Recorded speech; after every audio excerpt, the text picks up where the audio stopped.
Hello everyone, this is Kundan Kumar. Welcome to learning sessions. तो कैसे हैं आप लोग? I hope you are doing well. तो आज इस लेक्चर के अंदर हम लोग एएफएम से रिलेटेड कुछ इंपॉर्टेंट न्यूमेरिकल्स को डिस्कस करने वाले हैं और न्यूमेरिकल से रिलेटेड इंपॉर्टेंट कॉन्सेप्ट्स के ऊपर भी डिटेल में डिस्कशन करने वाले हैं। तो आज का जो सेशन है वो काफी ज्यादा इंपॉर्टेंट रहने वाला है, तो इस सेशन को आपको शुरू से लेकर अंत तक जरूर देखना है और अपने फ्रेंड्स एंड कलीग्स के साथ भी जरूर शेयर करना है ताकि वो भी इस सेशन का बेनिफिट ले सके। अब फटाफट से बिना किसी देरी के सेशन को स्टार्ट करते हैं। तो सबसे पहले हम मार्जिनल कॉस्टिंग से रिलेटेड कुछ इंपॉर्टेंट न्यूमेरिकल्स को डिस्कस करेंगे। तो फर्स्ट हमारा जो क्वेश्चन है, if firm manufacturing tables has fixed cost of 1 lakh rupees and variable cost is 120 per unit, sale price is 160 per unit, during the year it sold 3000 tables, what is the contribution on the firm during the year? ठीक है, तो हमें basically यहाँ पर contribution जो है वो calculate करना है और कंट्रीब्यूशन को कैलकुलेट करने का सिंपल सा फॉर्मूला होता है सेल्स माइनस वेरिएबल कॉस्ट। ठीक है, अगर आप कंपनी की सेल्स में से उसकी जो वेरिएबल कॉस्ट है उसे माइनस कर दोगे तो आपका कंट्रीब्यूशन आ जाएगा। ठीक है, तो सबसे पहले सेल्स कैलकुलेट करते हैं। तो देखो, सेल प्राइस पर यूनिट है 160, आपने टोटल कितनी सोल्ड की है 3000। ठीक है, तो अगर आप टोटल सेल्स कैलकुलेट करो तो 160 इंटू 3000 ये आपका आ जाएगा 4,80,000 रुपीज। ओके, उसके बाद नेक्स्ट अगर वेरिएबल कॉस्ट कैलकुलेट करें तो वेरिएबल कॉस्ट पर यूनिट कितना है 120 और 3000 टेबल्स आपने सोल्ड किए हैं, तो अगर आप टोटल वेरिएबल कॉस्ट निकालो तो 120 इंटू 3000 ये आपका आ जाएगा 3,60,000। दोनों की वैल्यूज अगर हम यहाँ पर पुट कर दें, 4,80,000 में से 3,60,000 रुपये को माइनस करना है, तो इससे अगर आप सॉल्व करोगे तो आपका जो कॉन्ट्रीब्यूशन आ जाएगा वो कितना आ जाएगा 1,20,000 रुपये जो है वो आ जाएगा। ठीक है, ये हमारा टोटल कंट्रीब्यूशन है जो कि कंपनी जो है वो कमा रही है। अगर आपको पर यूनिट कंट्रीब्यूशन कैलकुलेट करना हो तो उसका फॉर्मूला क्या होता है? अगर आपको कंट्रीब्यूशन जो है पर यूनिट कैलकुलेट करना है तो उसके लिए आपका सेल प्राइस पर यूनिट में से जो वेरिएबल कॉस्ट पर यूनिट है वो माइनस करनी पड़ेगी। ओके, तो हमारा सेल प्राइस पर यूनिट कितना है 160 और वेरिएबल कॉस्ट पर यूनिट कितना है 120, तो आपका कंट्रीब्यूशन पर यूनिट कितना आ जाएगा? सीधा सीधा आपका 40 आ जाएगा। ओके, अब इससे आना आप टोटल कंट्रीब्यूशन कैलकुलेट कर सकते हो, क्योंकि आप एक यूनिट पे 40 रुपए कंट्रीब्यूशन कमा रहे हो, तो इसको 3000 के साथ मल्टीप्लाई कर दीजिए 40 इंटू 3000, तो ये आपका आ जाएगा 1,20,000 रुपए। तो 1,20,000 रुपए इस तरीके से भी आप कंट्रीब्यूशन जो है वो कैलकुलेट कर सकते हो। तो इसका जो आंसर है वो option A 1,20,000। Okay, next question की बात करते हैं। A firm manufacturing tables has a fixed cost of 1 lakh rupees and variable cost is 120 per unit, sale price is 160 per unit, during the year sold it sold 3000 tables, what is the profit of the firm during the year? तो यहाँ पर हमें ना जो form है उसका profit calculate करना है। आपको लग रहा होगा सारी वैल्यूज सेम है, पर देखो क्वेश्चन डिफरेंस है। वहां पे हमें कंट्रीब्यूशन कैलकुलेट करना था, अब हमें प्रॉफिट कैलकुलेट करना है। वो कैसे होगा? सबसे पहले आपको कंट्रीब्यूशन कैलकुलेट करना होगा। कंट्रीब्यूशन का फॉर्मूला हमें ऑलरेडी पता है, sales minus variable cost. Sales minus variable cost.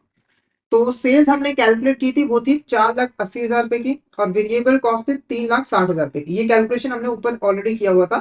तो हमारा जो कंट्रीब्यूशन आया था वो 1,20,000 रुपए आया था।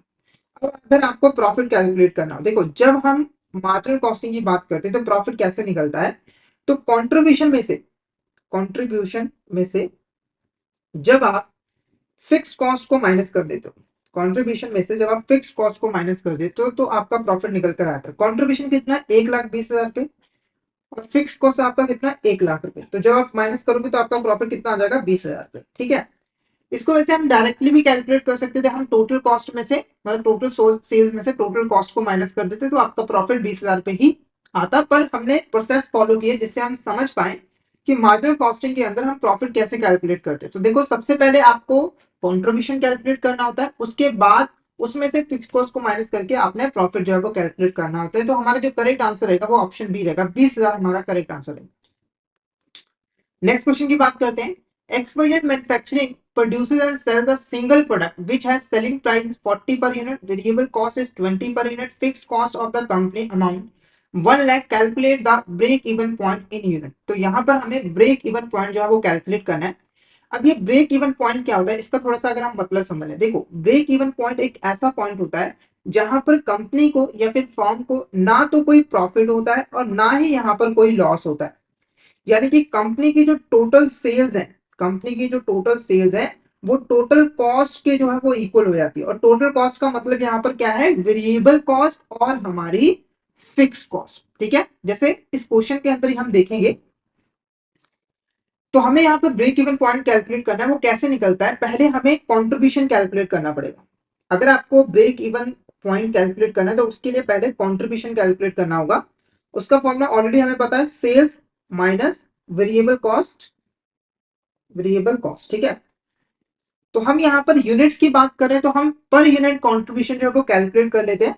तो पर यूनिट कंट्रीब्यूशन कैसे निकलते हैं, सेल प्राइस पर यूनिट कितना है 40 और वेरिएबल कॉस्ट पर यूनिट कितना है 20। तो माइनस करोगे तो आपका जो कंट्रीब्यूशन पर यूनिट आएगा वो 20 आएगा। यहाँ पर मैं लिख देता हूं कंट्रीब्यूशन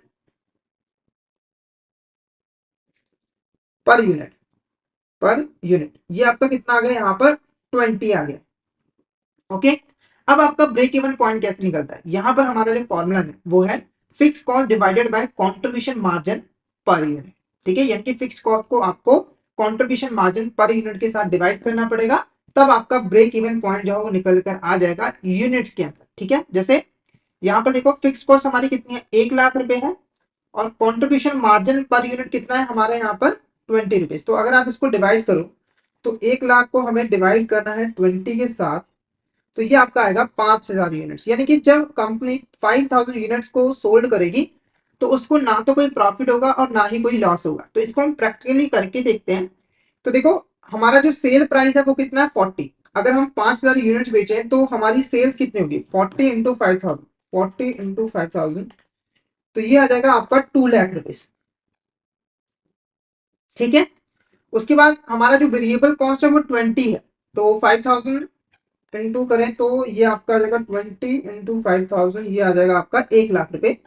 उसके बाद आपका जो फिक्स कॉस्ट है वो भी 1 लाख रुपए ही है। आपका जो फिक्स कॉस्ट है वो तो डायरेक्टली 1 लाख रुपए ही दिया हुआ है। तो आप यहाँ पर अगर देखोगे तो जो आपके टोटल सेल्स है वो भी 2 लाख रुपए है, और जो टोटल कॉस्ट है वेरिएबल प्लस फिक्स कॉस्ट वो भी 2 लाख रुपए, यानी कि आपका प्रॉफिट यहाँ पर क्या है, 0 है। तो ये हमारा ब्रेक इवन पॉइंट जो है वो कहलाएगा। अब यहाँ पर आप ना अमाउंट में भी कैलकुलेट कर सकते हो कि आपको कितनी यहाँ पर सेल्स करनी पड़ेगी ब्रेक इवन पॉइंट को अचीव करने के लिए। तो उसके लिए आप क्या करो, जो कंट्रीब्यूशन मार्जिन 20 हमने यहाँ पर कैलकुलेट किया है, जैसे 5,000 यूनिट है ना, तो इसको 40 के साथ मल्टीप्लाई कर दो तो आपकी सेल्स आ जाएंगे कि आपको कितनी यहाँ पर टोटल सेल्स जो है वो करनी पड़ेगी। उसके बाद क्वेश्चन देखो, suppose you own a clothing manufacturing business, your fixed cost including rent salaries utilities amount to 50,000 per month. आपकी जो फिक्स्ड कॉस्ट है वो 50,000 पर मंथ है, और सेलिंग प्राइस जो है वो 50 है, और जो वेरिएबल कॉस्ट पर यूनिट है वो है 30 है। हमें इन फिगर्स के बेस पे एक तो हमें ब्रेक इवन पॉइंट कैलकुलेट करना है, साथ ही साथ मार्जिन ऑफ सेफ्टी भी यहाँ पर कैलकुलेट जो है वो करना है। तो ब्रेक इवन पॉइंट तो मैंने आपको बताया हुआ है। पहले अगर हम काम करते हैं ब्रेक इवन पॉइंट को कैलकुलेट कर लेते हैं, तो उसके लिए हमें चाहिए फिक्स कॉस्ट और कंट्रीब्यूशन पर यूनिट। ठीक है, तो कंट्रीब्यूशन पर यूनिट का फॉर्मूला क्या है, हमारा जो सेल प्राइस पर यूनिट है, ठीक है, जो कि हमारा यहाँ पर 50 है, उसमें से जो वेरिएबल कॉस्ट पर यूनिट है जो कि 30 है वो माइनस कर दो तो 20 आपका क्या आ जाएगा, ये आपका आ जाएगा कंट्रीब्यूशन मार्जिन पर यूनिट। ठीक है, अब फिक्स कॉस्ट आपकी कितनी है, फिक्स कॉस्ट है आपकी 50,000 फिक्स कॉस्ट है आपकी यहाँ पर 50,000। अब आप इसको क्या करोगे, 20 के साथ जो है वो डिवाइड कर दोगे। 50,000 को 20 के साथ हमें डिवाइड करना है, तो ये आपकी जो यूनिट्स आएंगे वो कितनी है 2,500 यूनिट्स। यानी कि आपका जो ब्रेक इवन पॉइंट आएगा वो 2,500 यूनिट्स को सोल्ड करने के बाद जो है वो आएगा। तो एक चीज तो हमने कैलकुलेट कर लिया ब्रेक इवन पॉइंट, जो कि है 2,500 यूनिट्स। अब बात करते हैं मार्जिन ऑफ सेफ्टी की। मार्जिन ऑफ सेफ्टी क्या होता है, तो देखो आप ब्रेक इवन पॉइंट से जितनी ज्यादा सेल करते हो, जैसे आपका जो ब्रेक इवन पॉइंट है वो 2,500 यूनिट्स है, इससे आप जितनी यूनिट्स ज्यादा सेल करोगे वो आपका मार्जिन ऑफ सेफ्टी कहलाएगा। जैसे आपने 3,000 यूनिट्स यहाँ पर सेल कर दी तो आपका मार्जिन ऑफ सेफ्टी कितना है यहाँ पर 500 यूनिट्स। ठीक है, अब ये मार्जिन ऑफ सेफ्टी है क्या, तो बेसिकली ये कंपनी को एक सेफ्टी प्रोवाइड कर रहा है कि अगर 5,500 यूनिट से उसकी सेल डिक्रीज भी होगी तब भी उसे लॉस जो है वो नहीं होगा। तो मार्जिन ऑफ सेफ्टी को कैलकुलेट कैसे किया जाता है, तो देखो जो एक्चुअल सेल्स है उसमें से हमें ब्रेक इवन पॉइंट को माइनस जो है वो करना पड़ता है। तो एक्चुअल सेल्स आप देखोगे तो वो है आपकी 3,500 यूनिट्स। एक्चुअल सेल्स आपकी यहाँ पर कितनी है 3,500 यूनिट्स। अब इसमें से आपको माइनस करना ब्रेक इवन पॉइंट जो कि 2,500 यूनिट्स था, तो आप माइनस करोगे तो ये आपका आ जाएगा 1000 यूनिट्स। क्या आ जाएगा आपका यहाँ पर 1000 यूनिट्स। तो हमारा जो करेक्ट आंसर रहेगा वो ऑप्शन डी रहेगा। तो यहाँ पर हमने मार्जिनल कॉस्टिंग से रिलेटेड कुछ इंपॉर्टेंट क्वेश्चंस को जो है डिस्कस कर लिया है। तो आई होप आपको यहाँ तक क्लियर हो गया होगा। अगर आपको किसी भी तरह का डाउट आता है तो आप चैट बॉक्स में मैसेज करके पूछ सकते हो, और अगर आपको क्लियर हो गया तो एक मैसेज करके जरूर बता दीजिएगा कि आपको यहाँ तक क्लियर। और अगर आप एएफएम की सिस्टमेटिक वे में प्रिपरेशन करना चाहते हो तो हमारे पास फुल कोर्स अवेलेबल है एएफएम का, जहां पर हम आपको प्रोवाइड करवाते हैं कॉन्सेप्चुअल वीडियोस जो कि हमारे हिंदी और इंग्लिश लैंग्वेज के मिक्स में अवेलेबल होते हैं। इसी के साथ हम आपको mock test, mega mock test और ई पीडीएफ नोट से प्रोवाइड करते हैं, जिनकी हेल्प से आप इजीली रिवीजन कर सकते हो। और ये जो हमारी लाइव क्लास होती है वो आपको रिकॉर्डेड फॉर्म में भी मिल जाती है। तो अगर आप सिस्टमेटिक वे में एएफएम की प्रिपरेशन करना चाहते हो तो हमारे कोर्सेज में एनरोल कर लीजिए। हमारे जो कोर्सेज है वो इजिली एक्सेसिबल है। आपको प्ले स्टोर और ऐप स्टोर दोनों ही जगह पे हमारे ऐप मिल जाएंगे। वहां पर जाकर आपको टाइप करना है लर्निंग सेशन आईआईबीएफ एग्जाम्स, और वहां पर आपको हमारे ऐप मिल जाएंगे। उस उनके थ्रू आप हमारे कोर्सेज में एनरोल कर सकते हो। और अगर आप अभी हमारे कोर्स में एनरोल करते हो तो आपको लगभग 82% का ऑफ मिल जाएगा हमारे कोर्सेज में, जिसके लिए आपको कूपन कोड यूज करना होगा समर 2024। तो इस कूपन कोड का यूज करके हमारे कोर्स में एनरोल कर लीजिएगा। और हमारे टेलीग्राम चैनल को भी जरूर ज्वाइन कर लीजिएगा, क्योंकि हम इसमें एग्जाम से रिलेटेड, क्लासेस से रिलेटेड जितने भी इंपॉर्टेंट अपडेट्स हैं वो डालते रहते हैं। और अगर आपको भी किसी भी तरह की क्वेरी आती है तो आप इस चैनल पे मैसेज कर सकते हो। तो फटाफट से हमारे टेलीग्राम चैनल को ज्वाइन कर लीजिए ताकि कोई इंपॉर्टेंट अपडेट आपसे मिस ना हो जाए। इसका लिंक आपको वीडियो के डिस्क्रिप्शन बॉक्स में मिल जाएगा। अब बढ़ते हैं यहाँ पर नेक्स्ट टॉपिक की तरफ। अब हम यहाँ पर एन्युटीज की कैलकुलेशन से रिलेटेड कुछ इंपॉर्टेंट क्वेश्चन जो है वो करेंगे। ठीक है, एन्युटीज क्या होती है? तो देखो, अगर आपको रेगुलर इंटरवल पर एक फिक्स अमाउंट रिसीव होते हैं या फिर आप पे करते हो तो वो एन्युटी जो है वो कहलाती है। जैसे आपने बॉन्ड में इन्वेस्ट किया हुआ है, हर साल आपको 10,000 रुपए का इंटरेस्ट जो है वो मिलता है। ठीक है, तो ये आपको एक फिक्स अमाउंट जो है रेगुलर इंटरवल पर मिल रही है, तो ये आपका एन्युटी जो है वो कहलाएगा। तो फर्स्ट क्वेश्चन हमारा देखो क्या है। A opened a recurring account with a bank to deposit 16,000 by the end of each year at the rate of 10% interest rate.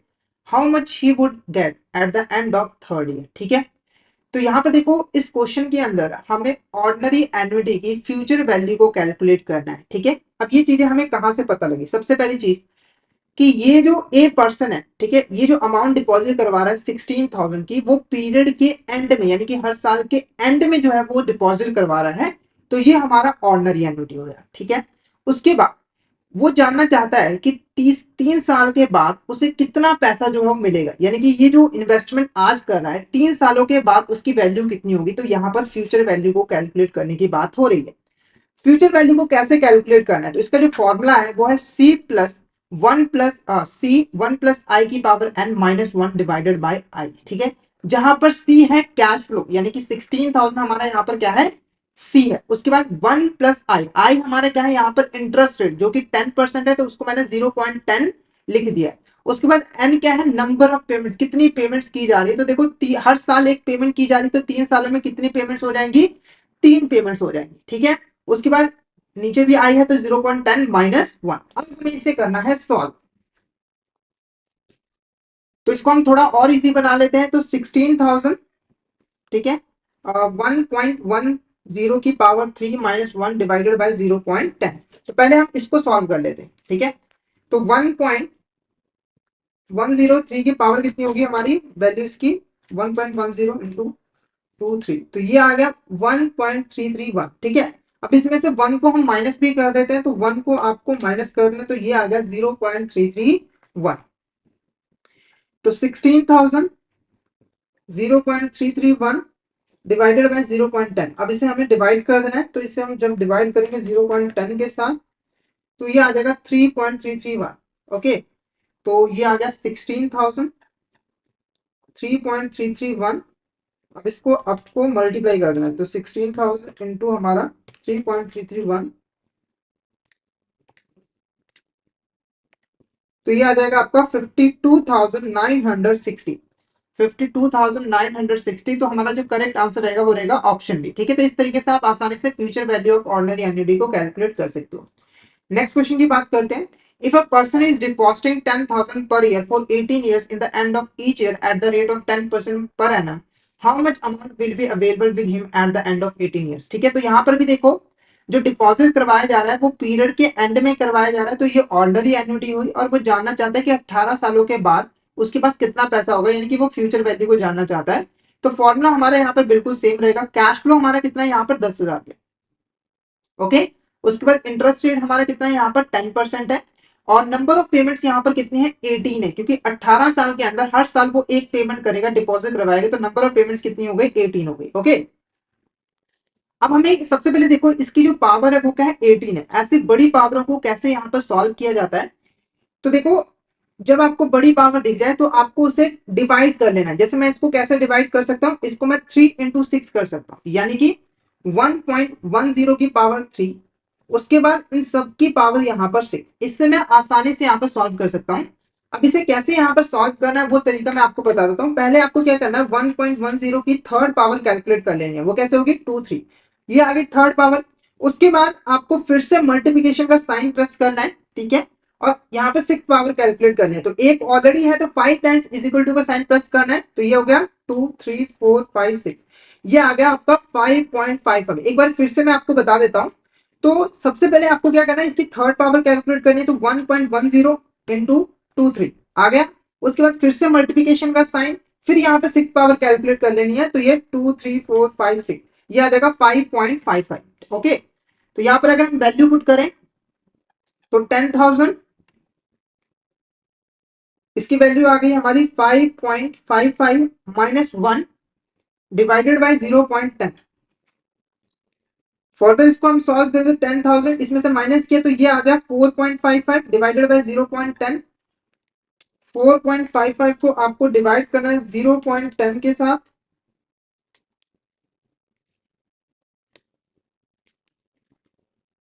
तो ये आ जाएगा आपका 45.5। 10,000 इंटू 45.5, तो इसको आपको 10,000 के साथ जो है वो मल्टीप्लाई कर देना है, तो ये आ जाएगा आपका 4,55,000 पे। 4,55,000 पे, तो आपका जो करेक्ट आंसर रहेगा वो रहेगा ऑप्शन बी। तो अगर बड़ी पावर वाला क्वेश्चन आया था तो उसको भी आप आसानी से सॉल्व जो है वो कर सकते हो। नेक्स्ट क्वेश्चन की बात करते हैं। Z is to receive 10,000 in bond by the end of each year for 5 years at the rate of 5%। Calculate the present value of the amount he is to invest. ठीक है, तो देखो जो Z है वो यहाँ पर 5 सालों के लिए 10-10 हजार पे जो है वो रिसीव करना चाहता है हर साल। ठीक है, और जो इंटरेस्ट रेट है वो कितना है 5% है। तो कैलकुलेट करना है कि उसे आज के टाइम में कितना यहाँ पर इन्वेस्ट करना पड़ेगा। बेसिकली जो फ्यूचर में उसे 5 साल में वैल्यू मिलेगी उसकी आज के टाइम में कितनी वैल्यू है वो कैलकुलेट करनी पड़ेगी। ओके। तो अगर आपको present value of ordinary annuity यहाँ पर कैलकुलेट करनी है, क्योंकि एंड ऑफ ईच ईयर है ना, तो ये ऑर्डिनरी एन्युटी हुआ, तो उसका फॉर्मूला होता है सी 1 + r की power n minus 1 divided by r 1 + r की पावर n, जहां पर r क्या है इंटरेस्ट रेट है, सी क्या है कैश फ्लो है, और n क्या है नंबर ऑफ पेमेंट्स है। बाकी चीजें सेम है। तो सबसे पहले कैश फ्लो आपका कितना है 10,000 रुपए है। उसके बाद इंटरेस्ट रेट कितना है 5%, 0.05 की पावर 5, क्योंकि नंबर ऑफ पेमेंट्स कितनी है यहाँ पर 5 है, माइनस 1 0.05, 1 + 0.05 की पावर 5। अब इसे हमें यहाँ पर सॉल्व कर लेना है। सबसे पहले इसको थोड़ा सा और भी इजी बनाते हैं। 10,000, ठीक है, ये हमारा हो गया 1.05 की पावर 5 माइनस 1 डिवाइडेड बाय 0.05, और ये हो गया 1.05 की पावर 5। ओके। तो इसकी हम पहले पावर कैलकुलेट कर लेते हैं। तो 1.05 की पावर 5 आ गई हमारी 2 3 4 5, ये आ गया 1.27। क्या आ गया हमारा 1.27। अब इसमें से एक काम करते हैं, 1 को माइनस भी कर देते हैं, तो वो आ जाएगा 0.27। ओके। तो 10,000 ये वैल्यू हमने ऑलरेडी कैलकुलेट कर ली है, वो है हमारा 0.27, डिवाइड करना है 0.05, और इसकी वैल्यू ऑलरेडी हमने कैलकुलेट की 1.27। ओके। तो इसको इसके साथ मल्टीप्लाई कर देना है, 0.05 को मल्टीप्लाई कर देना है 1.27 के साथ, तो ये आपका आ जाएगा 0.06। ये आपका आ गया कितना यहाँ पर 0.06, यहाँ पे लिख दें 0.06। ओके। अब इसको डिवाइड कर देना है, तो 0.27 को आपको डिवाइड करना है 0.06 के साथ, तो ये आ जाएगा 4.5।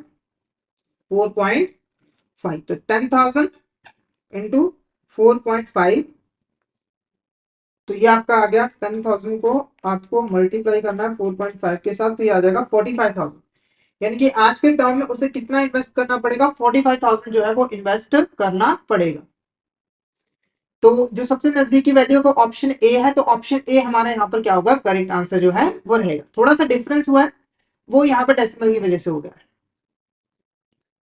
क्लियर है आपको ये वाले क्वेश्चन? एक बार चैट बॉक्स में जरूर बता दीजिएगा कि आपको यहाँ तक क्लियर है। नेक्स्ट क्वेश्चन की बात करते हैं।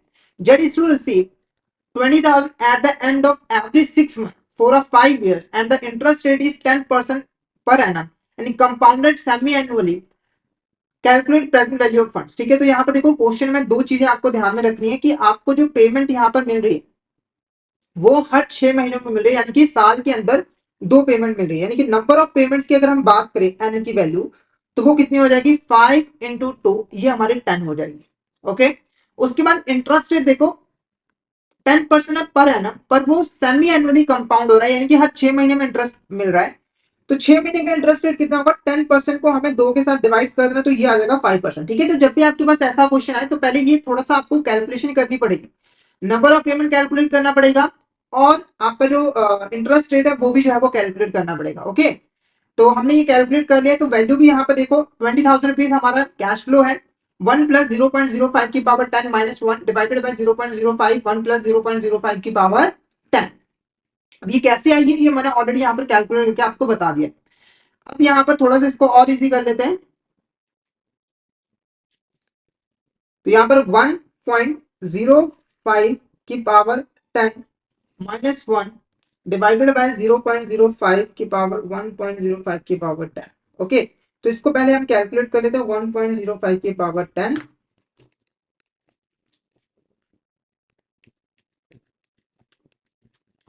तो ये आ जाएगा आपको 1.62। ओके, तो 1.62 में से 1 माइनस भी कर देना है, तो यहां पर जो वैल्यू आएगी, इसको यहीं पे लिख देते हैं। ठीक है, इसकी जो वैल्यू आई है वो 0.62 जो है वो आ चुकी है। अब इसको आपस में मल्टीप्लाई कर देना है, तो 0.0 इसकी वैल्यू कितनी आई थी हमारी 1.62, तो 0.05 को मल्टीप्लाई कर देना है 1.62 के साथ, तो ये आपका आ जाएगा 0.081। तो यहाँ पर हम वैल्यू पुट कर देते हैं 0.081। ठीक है, तो 0.62 को डिवाइड करना है 0.081 के साथ, तो ये आपकी वैल्यू आ जाएगी 7.65। तो 20,000 इंटू 7.65, तो ये आपका आ गया 20,000 इंटू 7.65, तो ये आ गया आपका 1,53,000 आपका जो है वो करेक्ट आंसर रहेगा। तो हमारा जो करेक्ट आंसर रहेगा सबसे नजदीकी वैल्यू ऑप्शन ए जो है वो करेक्ट आंसर और रहे। थोड़ा सा यहाँ पर डेसिमल की वजह से फर्क जो है वो आ गया। क्लियर आपको यहाँ तक क्वेश्चन? एक बार चैट बॉक्स में जरूर बता दे क्या आपको यहाँ तक क्लियर है।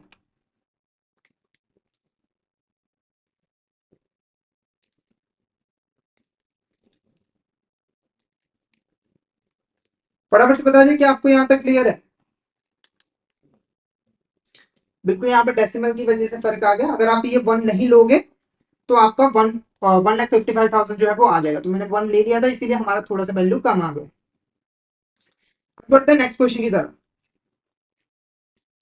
नेक्स्ट क्वेश्चन क्या है, if a person is depositing 20,000 per year for 5 years in the beginning of each year at the 10% per annum, how much amount will be available with him at the end of 5 years। ठीक है, तो यहाँ पे देखो question थोड़ा सा change हो गया है, थोड़ा नहीं बहुत ही चेंज हो गया है कि यहाँ पर जो क्वेश्चन आया है वो आया है एन्युटी ड्यू का। एन्युटी ड्यू क्योंकि देखो जो यहाँ पर डिपॉजिटिंग की जा रही है वो पीरियड के बिगिनिंग में की जा रही है, यानी कि जब हमारे साल के स्टार्टिंग में की जा रही है, और जब स्टार्टिंग में की जाती है तो वो एन्युटी ड्यू होती है।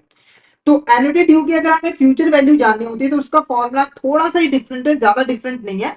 C1 + I की power n-1 divided by I into 1 + I, ये बस ऐड हो जाता है, बाकी सारा का सारा फॉर्मूला बिल्कुल सेम है। तो कैश फ्लो आपका 20,000 है, उसके बाद देखो इंटरेस्ट रेट आपका 10% है 0.10, नंबर ऑफ पेमेंट्स कितनी है 5 है, क्योंकि एक साल में एक पेमेंट हो रही है 5 सालों के लिए की जा रही है, -1 डिवाइडेड बाय 0.10 इंटू 1 + 0.10। तो यहां पर अगर हम इसको सॉल्व कर लें 20,000, तो इसकी वैल्यू हम और थोड़ी इजी बना लेते हैं इसको, 1.10 की पावर 5 -1 डिवाइडेड बाय 0.10 इंटू ये हो गया हमारा 1.10। ओके, तो इसकी हम वैल्यू कैलकुलेट करें तो 1.10 इंटू 2345, तो ये आ गया 1.61। कितना आ गया 1.61 माइनस कर दीजिए 1, तो ये आ गया 0.61। यहाँ पे लिख देते हैं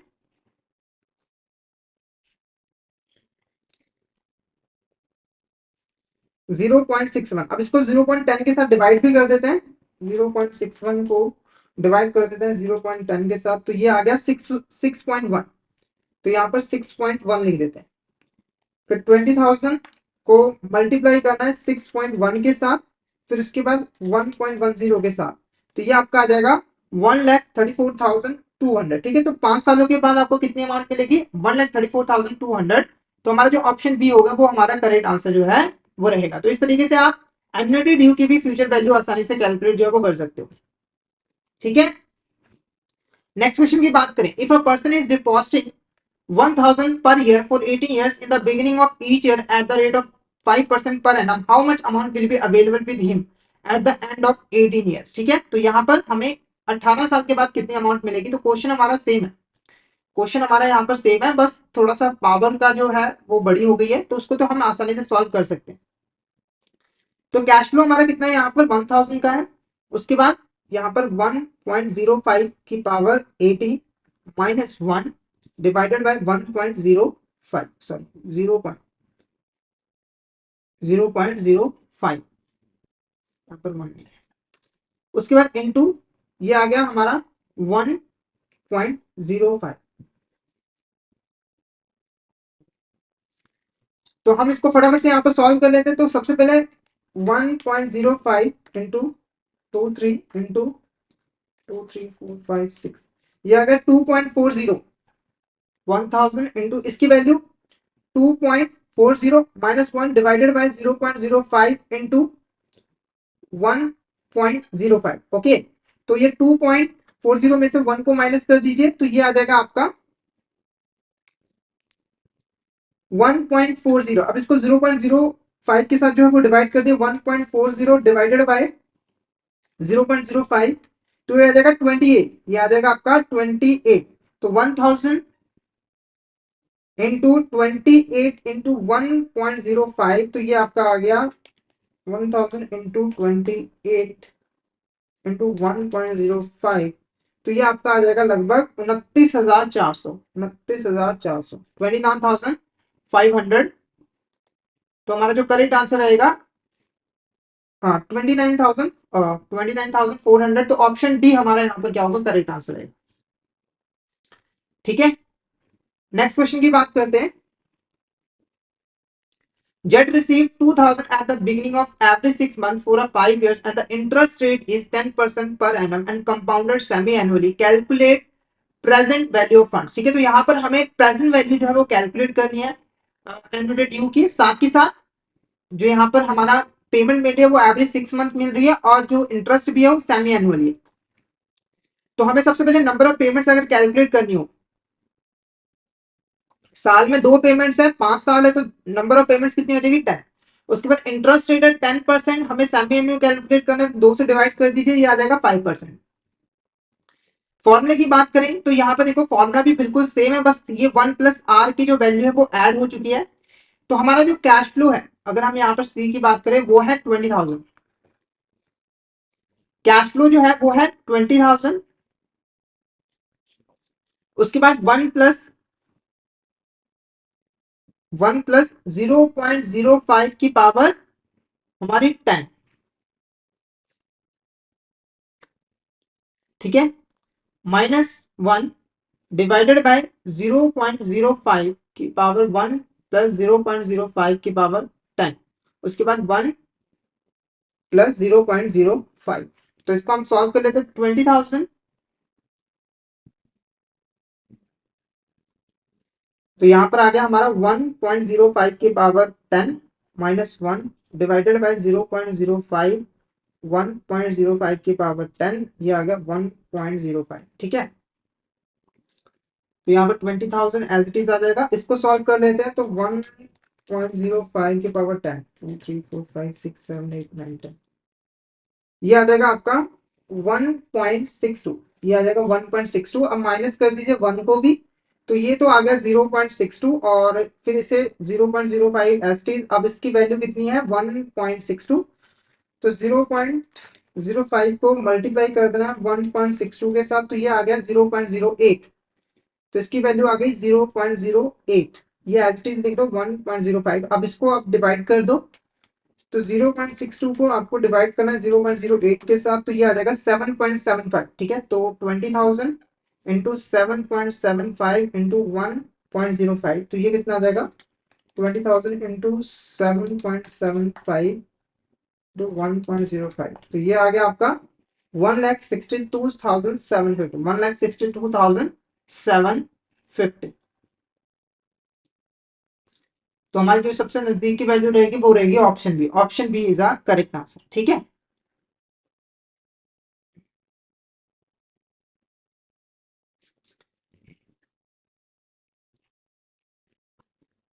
नेक्स्ट जो हमारा क्वेश्चन है वो रिलेटेड है ईएमआई के साथ, कि हम ईएमआई को यहाँ पर कैसे जो है वो कैलकुलेट कर सकते हैं। तो देखो, Rahul has taken a loan 1 lakh from a bank at a annual interest rate is 10%।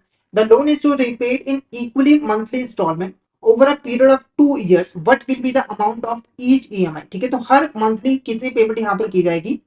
तो जो ईएमआई को कैलकुलेट करने का हमारा फॉर्मूला होता है वो होता है P into R into 1 + r⁻n divided by 1 + r-1, जहां पर पी है प्रिंसिपल अमाउंट, आर है इंटरेस्ट रेट और एन है हमारे नंबर ऑफ पेमेंट्स। ठीक है, तो सबसे पहले देखो हमारा जो इंटरेस्ट रेट है वो कितना होगा। देखो, एक साल का जो इंटरेस्ट रेट है वो 10% है। हमें एक महीने का कैलकुलेट करना है, तो 10 को हमें 12 के साथ डिवाइड करना होगा।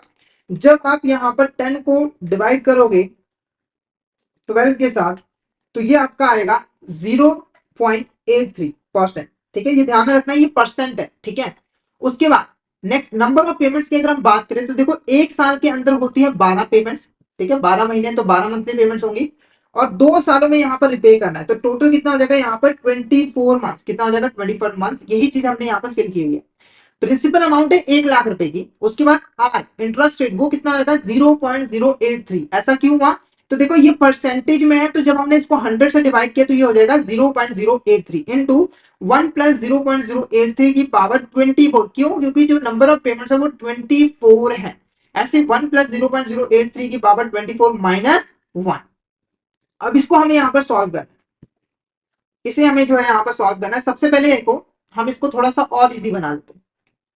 1 लाख इंटू 0.0083 इंटू 1.0083 की पावर 24, इन सभी को डिवाइड करना है यहाँ पर 1.0083 की पावर 24 माइनस 1। ठीक है, तो पहले आप इसकी पावर कैलकुलेट कर लेते हैं।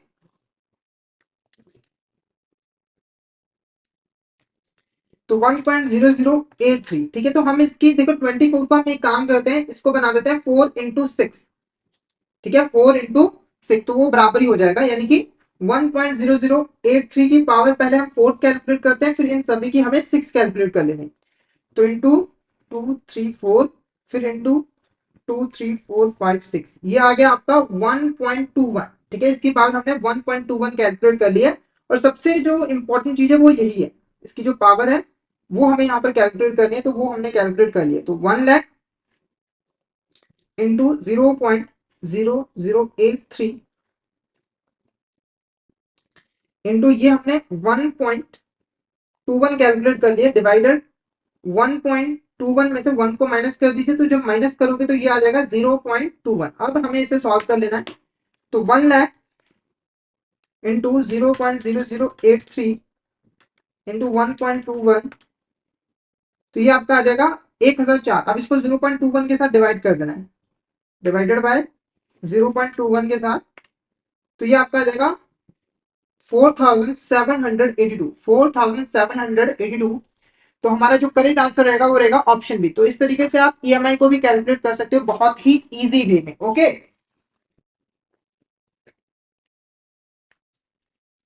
अब नेक्स्ट क्वेश्चन की तरफ बढ़ते हैं। नेक्स्ट क्वेश्चन भी हमारा ईएमआई से ही रिलेटेड। नेक्स्ट क्वेश्चन भी हमारा यहाँ पर ईएमआई से ही रिलेटेड। ठीक है, तो देखो, Meera wants to take a business loan of 1 lakh from a bank, expand her business. The bank offers interest rate is 12% per annum for a loan tenure of 4 years. What will be मीरा's monthly EMI including the processing fee? तो हमें यहाँ पर मीरा की monthly EMI को जो है वो calculate करना है। लोन टेन्योर है 4 साल। सबसे पहले अगर नंबर ऑफ पेमेंट की बात करें तो 4 × 12, तो ये हमारा कितना आ जाएगा यहाँ पर 48। नंबर ऑफ पेमेंट्स कितनी है 48। उसके बाद मंथली अगर इंटरेस्ट रेट की बात करें तो 12% है, तो महीने का इंटरेस्ट रेट कितना हो जाएगा, सीधा सीधा 1% हो जाएगा। 12 से डिवाइड करोगे तो 1% आ जाएगा। तो यहाँ पर अगर वैल्यू पुट करोगे तो 1 लाख, ये प्रिंसिपल अमाउंट हुई 0.01, ये हमारा इंटरेस्ट रेट हुआ। जब हमने इसको परसेंटेज में कैलकुलेट करने के लिए 100 से डिवाइड किया, उसके बाद 1 प्लस 0.01 की पावर 48। ठीक है, सेम चीज यहाँ पर फिल कर देनी है। अब इसको हमें सॉल्व करना है, इसे हमें यहाँ पर सॉल्व करना है। तो ये आ जाएगा 1 लाख एज इट इज 0. ये भी हमारा 0.01 इंटू, अब इसकी पावर हम कैलकुलेट कर लेते हैं, वो कैसे होगा। तो 1.01 की पावर 48 डिवाइडेड बाय 1.01 की पावर 48 माइनस 1। तो इसको एक काम करते हैं, हम 1.01 को 4 इंटू 12 में यहाँ पर डिवाइड कर देते हैं, 4 इंटू 12 में डिवाइड कर देते हैं। तो ये आएगा 1.01 इंटू 234 इंटू 2 3 4 5 6 7 8 9 10 11 12। तो ये आ गया आपका 1.61। कितना आ गया, 1.61। अब यहाँ पर देखो हमारा ये आ गया 1 लाख इंटू 0.01 इंटू ये हमारा कितना है 1.61। अब यहाँ की भी वैल्यू 1.61 माइनस 1, तो इसको जब आप माइनस करोगे, जिसको आप माइनस करोगे तो ये कितना आ जाएगा 0.61 आ जाएगा सीधा सीधा। अब इसको अगर आप सॉल्व करें तो 1 lakh into 0.01 into 1.61 divided by 0.61। तो ये आपका कितना आ जाएगा 2639। कितना आ जाएगा 2639, यानी कि 2640 के करीब जो है वो आ जाएगा। तो ऑप्शन ए हमारा क्या होगा, यहाँ पर करेक्ट आंसर होगा। तो हमने यहाँ पर ईएमआई से रिलेटेड एन्युटी से रिलेटेड कुछ इंपॉर्टेंट क्वेश्चंस को यहाँ पर जो है वो सॉल्व कर लिया है। तो आई होप आपको यहाँ तक क्लियर हो गया होगा। अगर आपको किसी भी तरह का डाउट आता है तो आप चैट बॉक्स में मैसेज करके जो है वो पूछ सकते हो।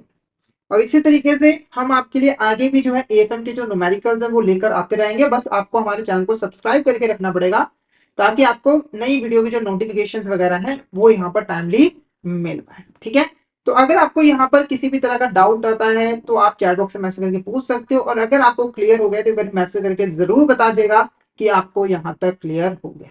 ठीक है, इसी के साथ मैं आपको बता दूं कि हमारा यहाँ पर एएफएम का क्रैश कोर्स चल रहा है। क्रैश कोर्स चल रहा है जहां पर हम एएफएम के पूरे सिलेबस को कॉन्सेप्चुअल फॉर्म में जो है वो कवर कर रहे हैं। तो अगर आपके कॉन्सेप्ट क्लियर नहीं है तो आप हमारे क्रैश कोर्स को जरूर यहाँ पर ज्वाइन कर लीजिएगा हमारे यूट्यूब चैनल पर।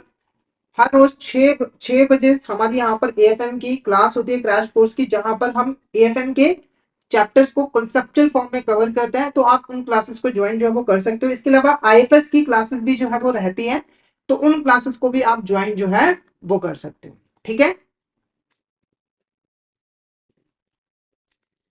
और साथ ही साथ आप हमारे कोर्सेज को जरूर एनरोल कर लीजिएगा, जिसके अंदर हम आपको प्रोवाइड करवाते हैं कॉन्सेप्चुअल वीडियोस, जो कि हमारी हिंदी और इंग्लिश लैंग्वेज के मिक्स में अवेलेबल होते हैं। इसी के साथ हम आपको mock test, mega mock test और ये पीडीएफ नोट्स भी प्रोवाइड कर देते हैं, जिनकी हेल्प से आप इजीली रिवीजन कर सकते हो। और ये जो हमारे लाइव क्लासेस होते हैं वो आपको रिकॉर्डेड फॉर्म में मिल जाते हैं। ठीक है, और अभी हमारे कोर्सेज पे ऑफर भी चल रहा है। अगर आप हमारे कोर्स में एनरोल करते हैं तो आपको 82% का ऑफ मिल जाता है, जिसके लिए आपको कूपन कोड यूज करना होगा समर 2024। तो उस कूपन कोड का यूज करके जरूर हमारे कोर्स में एनरोल कर लीजिएगा। ओके, तो आज के लिए यहाँ पर हमारा जो आज का टॉपिक है वो यहाँ पर ओवर होता है। आई होप आज का जो टॉपिक है वो आपको अच्छे से क्लियर हो गया होगा। अगर आपको किसी भी तरह का डाउट आता है तो आप चैट बॉक्स में मैसेज करके पूछ सकते हो, कमेंट बॉक्स में हमें बाद में मैसेज करके बता सकते हो। ठीक है, तो आज के लिए इतना ही। अगर सेशन अच्छा लगा तो सेशन को लाइक कर देना, हमारे चैनल को सब्सक्राइब कर देना और शेयर जरूर कर देना अपने फ्रेंड्स के साथ, कलीग्स के साथ, ताकि वो भी इस सेशन का बेनिफिट जो है वो ले सके। तो आज के लिए इतना ही, मिलते हैं नेक्स्ट क्लास में। Thank you so much everyone.